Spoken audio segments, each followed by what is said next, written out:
মতি মগরি রানা প্রতাপের এখানে একটা বড় মূর্তি আছে পাহাড়ের উপর। এই জায়গাটাকে বলা হয় মতি মগরি। ওই যে দূরে মূর্তি দেখতে পাচ্ছেন।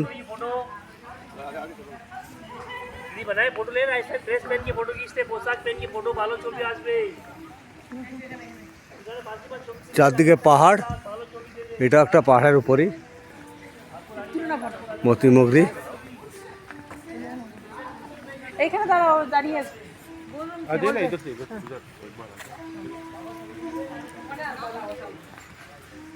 दादा एक बार इधर ही दादा।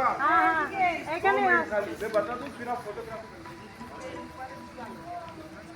चलिए आ जाइए दादा इधर।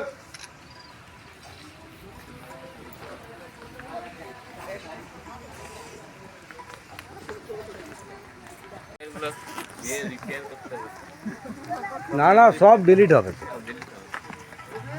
হ্যাঁ দেখাচ্ছি চ তোলার জন্য আইছি দাদা।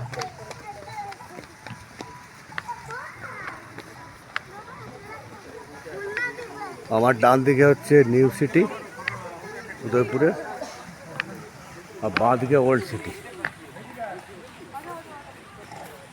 আর এটা মহারানা প্রতাপের পঞ্চধাতু দিয়ে তৈরি মূর্তি। উনি সূর্য বংশের রাজা ছিলেন, সেই জন্য মোটামুটি একটা সূর্যের ছবি দেওয়া আছে।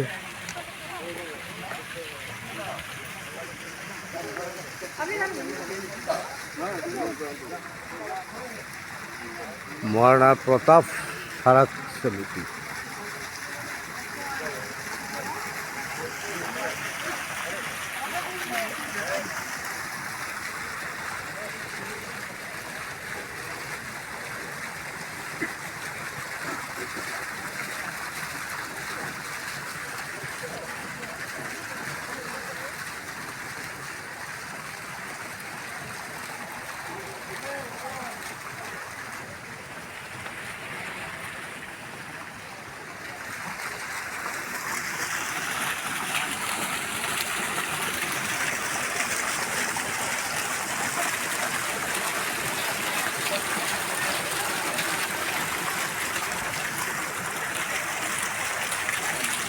এই পাহাড়ের উপরে মহারানা প্রতাপ হলদিঘাটি যুদ্ধের পর এখানে আত্মগোপন করেছিলেন।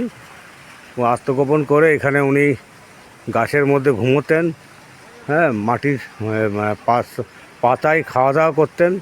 মানে সমস্ত রকম রাজকীয় যে বিলাসিতা সম্পূর্ণরূপে ত্যাগ করে এখানে উনি আবার 20 বছর আত্মগোপন করেছিলেন এবং এখান থেকে সৈন্য জোগাড় করে পুনরায় যুদ্ধ করেছিলেন আর কি। সেই জন্য এটার নাম, এই পাহাড়টার নাম মতি মগরি। মগরি মানে ছোটোখাটো পাহাড়, মগরি বলা হয়। এখানে মহারানা প্রতাপ যেহেতু আত্মগোপন করেছিলেন সেই জন্য এটা বিখ্যাত স্থান। এখানেই থেকে উনি সৈন্য সামন্ত জোগাড় করে যুদ্ধ করেছিলেন।